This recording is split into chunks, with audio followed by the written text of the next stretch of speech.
मौसम की बेमौसमी चाल की हिमाचल प्रदेश की फसल पर जबरदस्त मार पड़ी है।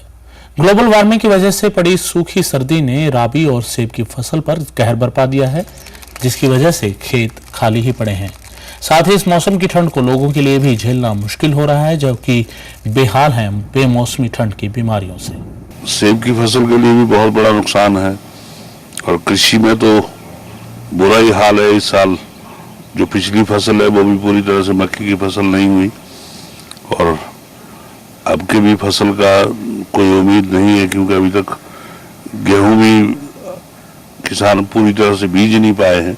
और हिमाचल प्रदेश की सरकारी दुकानों पर सप्लाई होने वाली दाल में घोटाले की बू आ रही है। दाल की क्वालिटी इतनी घटिया है कि इंसान तो क्या पशुओं के खाने के लायक भी नहीं है। अब सरकार ने ऐसी शिकायतें सामने आने के बाद पूरे मामले की जांच के आदेश दिए हैं।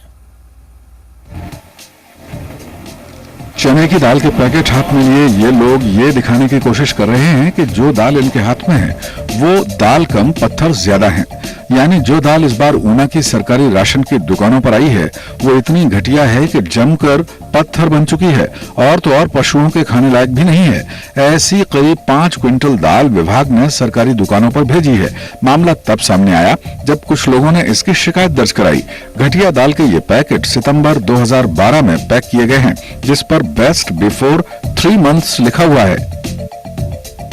इसकी सप्लाई सिविल सप्लाई के भंडार जलग्रां से हुई है। इतनी बड़ी अनियमितता के सामने आने से विभाग की कार्यशैली उसे कटघरे में खड़ा कर रही है। उपभोक्ता इस मामले में बड़े घोटाले की आशंका जता रहे हैं, तो साथ ही इसकी जांच की मांग भी कर रहे हैं। दाल जी चने दाल आई हुई ये बिल्कुल खराब दाल है। हिमाचल प्रदेश सरकार कहती कि असी 1 नंबर का राशन दे रहे, पर जी दाल की पशु भी नहीं खा सकते, इन्ना बुरा हाल है। और ये साडे एरिया में कोई ऐसा डीपी नहीं होना जिस डिपो जितनी दाल ना आई हो। सरकार बड़े बड़े दावे कर दी कि असी राशन बढ़िया दे रहे, लेकिन उन्हें दावे खोखले नजर आ रहे। असी मांग करते हैं इंक्वायरी होनी चाहिए।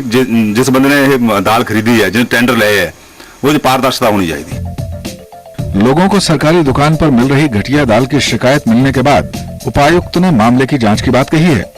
इस संदर्भ में अभी एक सूचना प्राप्त हुई है, उसमें गुणवत्ता की कुछ प्रॉब्लम्स पाई गई है। तो इसको देखते हुए इसमें तुरंत इंक्वायरी करके इसकी जांच पड़ताल करके आवश्यक कार्रवाई की जाएगी। ऐसा नहीं है कि सरकारी राशन की दुकानों पर मिल रही दालों की गुणवत्ता पर पहली बार सवाल खड़े हुए हैं। पहले भी इसको लेकर सरकार पर आरोप लगते रहे हैं और उसके बाद भी इस तरह की लापरवाही होना निश्चित ही सरकार और विभाग की कार्यप्रणाली पर सवालिया निशान लगाती है।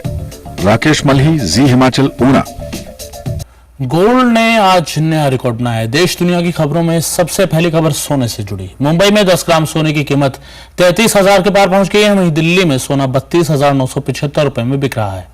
जानकारों के मुताबिक सोने की कीमतों में आई तेजी के थमने के आसार नहीं है। सोने में आई इस तेजी के पीछे शादियों को जिम्मेदार माना जा रहा है। और उधर दिल्ली की शीला सरकार यमुना नदी को लंदन की टेम्स नदी जैसी साफ सुथरी और खूबसूरत बनाने का मंसूबा पाल रही है और इसके लिए लंदन से मदद मांगी गई। लेकिन यमुना की सफाई को लेकर अब तक कोई खानापुरी से ये सवाल उठ रहे हैं कि आखिर इस नई कवायद से भला होगा क्या। अब तक तो शीला सरकार दिल्ली वालों को यमुना नदी को टेम्स बनाने का सिर्फ सपना दिखा रही थी, लेकिन अब इस सपने को सच करने की कोशिशें भी शुरू हो गई हैं। लंदन के एक प्रतिनिधि मंडल के साथ बैठक में दिल्ली सरकार ने यमुना को टेम्स नदी के तर्ज पर विकसित करने के लिए तकनीकी सहायता मांगी है। जिस तरह ये टेम्स को कर पाए बिल्कुल क्लीन और उनको 7-8 साल लगे थे, तो अगर जो कोई ऐसी टेक्नोलॉजी है उनके पास, तो we will be happy to share it.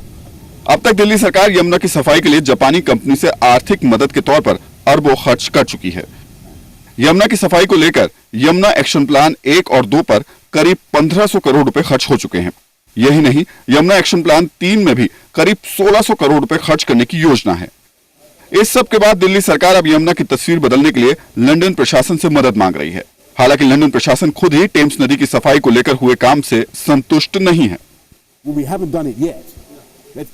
मैं टेम्स नदी के बारे में एक बात साफ करना चाहता हूं कि बारिश के दिनों में हमें भी तमाम दिक्कतों का सामना करना पड़ता है।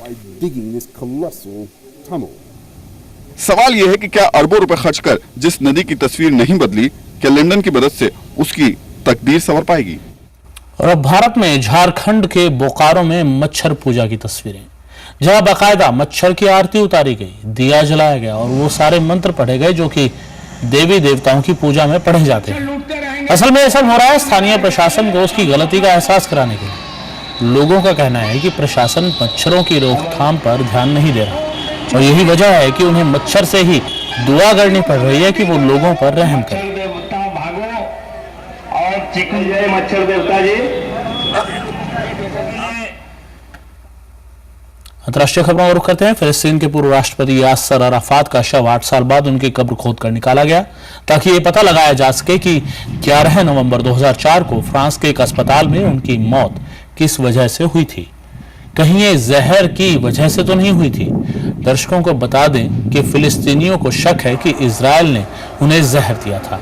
इस साल की शुरुआत में स्विट्जरलैंड के विशेषज्ञों ने अराफात की निजी चीजों की जांच में उन पर रेडियो एक्टिव तत्व पोलोनियम 210 पाया था और अराफात की पत्नी ने मौत की जांच कराने की मांग की थी। जांच के लिए नमूने लेने के बाद अराफात के शव को पूरे सम्मान के साथ दोबारा दफना दिया गया है। उधर उत्तरी जापान में बर्फीला तूफान आने से आम जनजीवन अस्त व्यस्त हो गया। बर्फीले तूफान की वजह से हजारों घरों की बिजली गुल हो गई, कई पेड़ और लैंप पोस्ट गिर गए, साथ ही ट्रेन की आवाजाही और विमान सेवा पर भी असर पड़ा। जापान के मौसम विभाग ने आने वाले दिनों में भी आंधी और तूफान की चेतावनी दी है। हिमाचल न्यूज@zeenetwork.com पर आप अपने विचार और सुझाव हमसे साझा कर सकते हैं।